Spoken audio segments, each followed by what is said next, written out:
were promised. I remember vividly, you know, when this promise was made by the then vice president that we were going to put up SkyTrains in Ghana to, of course, help alleviate the transportation challenges we were facing with our, you know, our public transport system. The trotros were not helping. There's a lot of traffic in town and all of those. And I hear this was funded by the Ghana Infrastructure Investment Fund and all of that. I mean, when you first heard about SkyTrains in Ghana, I had my own reservations. I don't know what your initial thinking was when you first heard that we're going to have SkyTrains in Ghana. When I first heard about it, I mean, it was part of the litany of lies that the then vice president spewed. If you remember, this is a man that had given a litany of unaccomplished promises, including the fact that he was going to build a medical university for the people of my part of the country of the north. That turned out to be a lie. He said he was going to build an airport in Cape Coast. That turned out to be a lie. He said they had set up the Palugu Dam. They had built a Palugu Dam. That was a lie, monumental lie.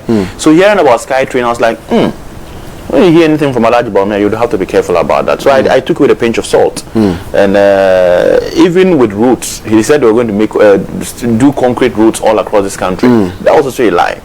So I took it with a pinch of salt with little belief in that. But you see, when there's a cabal, the cabal bites and bites and bites and bites and bites. Ghana Income Infrastructure Fund has a mandate.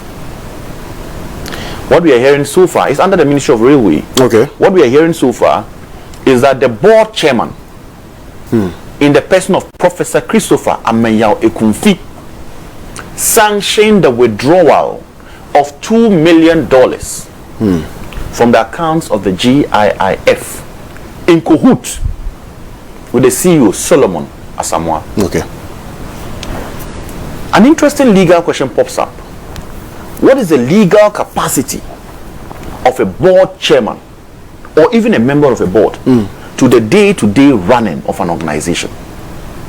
That means corporate governance practices were thrown to the dogs.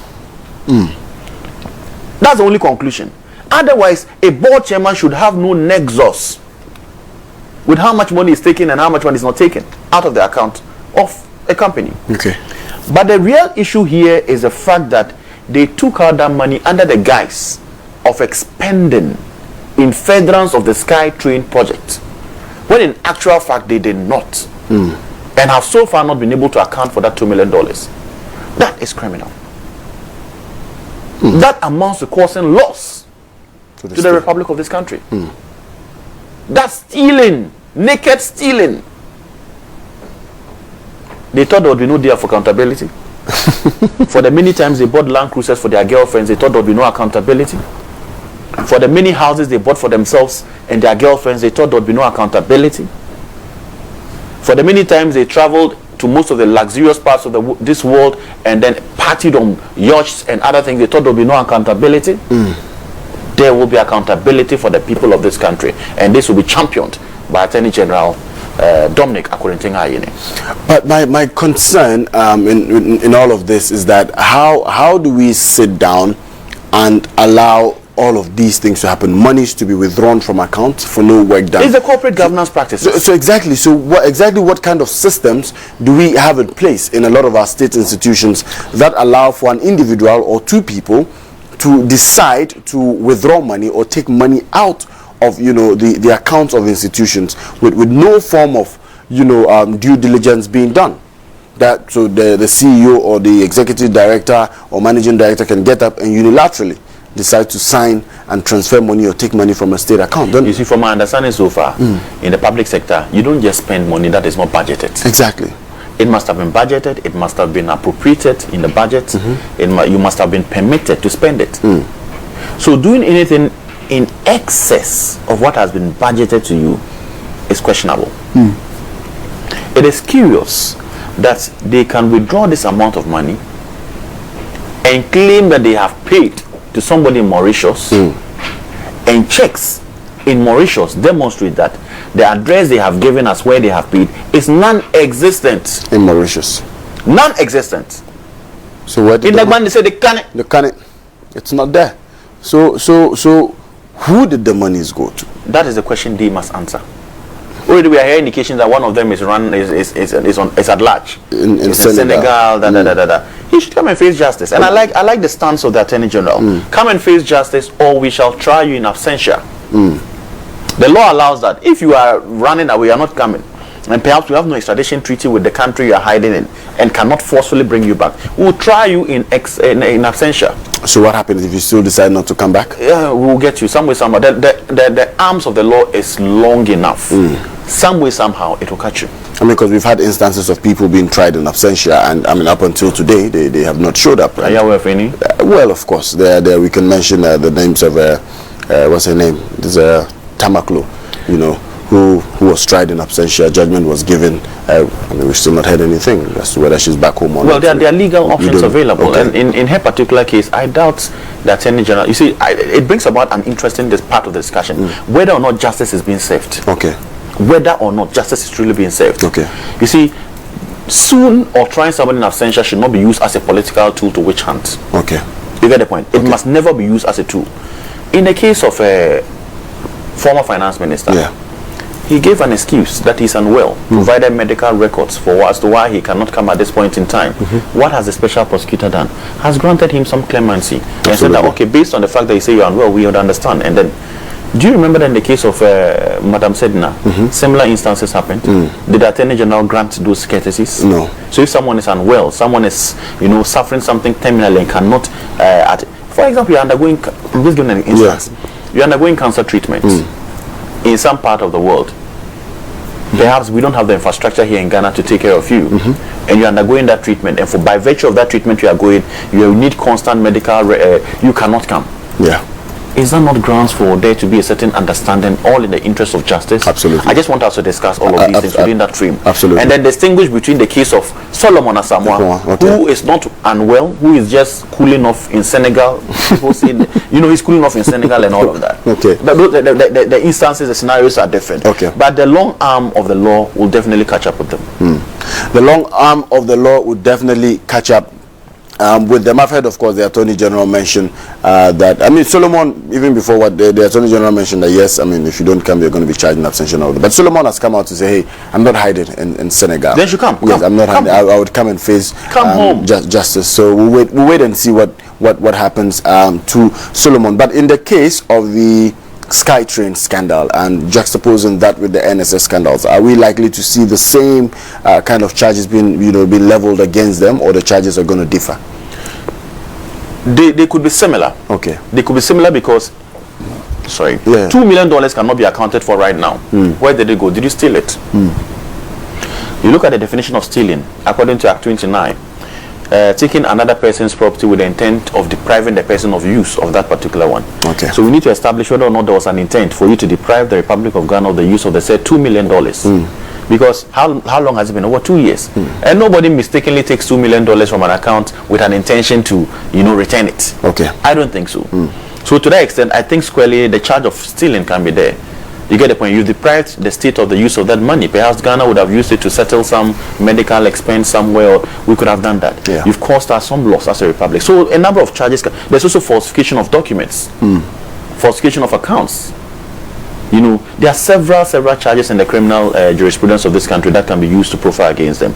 But whatever it is, there's criminality, and some provision of Act 29 will be directed at them. Okay. Well, we live to see. We live to see what happens at the end of the day. I want us to jump quickly to the, I mean, this conversation has more meat. It has more meat because of all of the issues that have been mentioned and the kind of revelations that came up during the Attorney General's press briefing on that day. If you can play that bit of the Attorney General's briefing for me, the case on Kwabena Edu Buahin, the former Director General of the National Signals Bureau. So if you can find that bit, when it's ready, just alert me.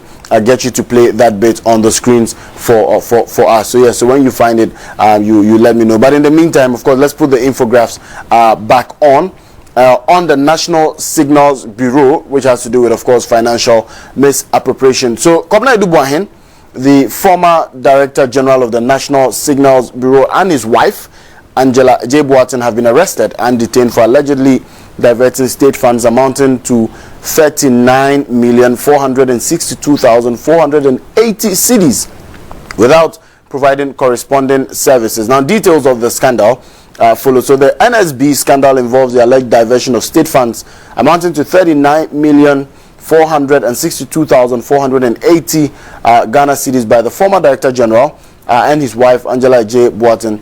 The investigation suggests that these funds were misappropriated without providing any corresponding services to the state. The couple has been arrested and detained as part of the broader effort to recover misappropriated public funds and hold accountable those responsible for financial malfeasance within government agencies. Now, these cases underscore the government's commitment to combating corruption and ensuring that public funds are used appropriately. The Attorney General emphasized that legal processes would be conducted transparently and in accordance with the rule of law to restore public trust and uphold justice. And so this, of course, has to do with the NSB scandal, and we're also aware that the Attorney General, beyond his press briefing, also directed security agencies to begin investigating and questioning individuals implicated in various other corruption scandals, and then, of course, making way for possible prosecution in future. But let's come to Kwabena Edu-Boahen's case. It's a serious issue. Serious issue. I mean, of course, he's still innocent until proven guilty, but given the revelations by the Attorney General, I was shocked to the core that people could engage in such brazen, activity if it so happens that all of these things that the Attorney General is saying is true. Let me go on this. You see, okay. First of all, he was the head of the National Signals Bureau. Yes. NSB. This is a new name. Before the NSB, there was a name called the Bureau of National Communications. Okay. Just like the way we used to have BNI, which is now NIB, National Bureau, National Investigative Bureau. Okay. So the precursor name of the NSB, National Signals Bureau, was Bureau of National Communications. So BNC. Okay. What this man did was to go set up a company using the name BNC. Okay. Communications, in the same manner as that precursor name of the National Signals Bureau. Oh. Do you get the point? I'm getting it. Now, monies amounting to about $7 million in the name of, because they still kept a bank account using the same BNC, okay, which is a precursor name. So Karim used to be called Abu. Karim today used to be called Abu. But because you used to be called Abu, you still run an account using the name Abu. Okay. So I have gone to set up a company also called Abu. Okay. But I've added limited to it. Or I've added communications to it. So making it look like it's the same company, the same account. Wow. Do you understand? So now transferring monies from another account, which is the NSB account, new name account, Karim account, into my private Abu account. Wow. How we get the scenario I'm painting? Yes, yes. So there's a BNC account which is private. There's a BNC account which belongs to the states. So the private one is owned by this particular person. And monies belonging to the National Signals Bureau has been transferred into his personal account. There's evidence of transactions from that private BNC account for the purchases of buildings, for the purchases of land, for the purchases of houses at Mayfair, at OEB, and in London. Wow. Over 27 houses. One person. In the OEB area. One man, 27 houses.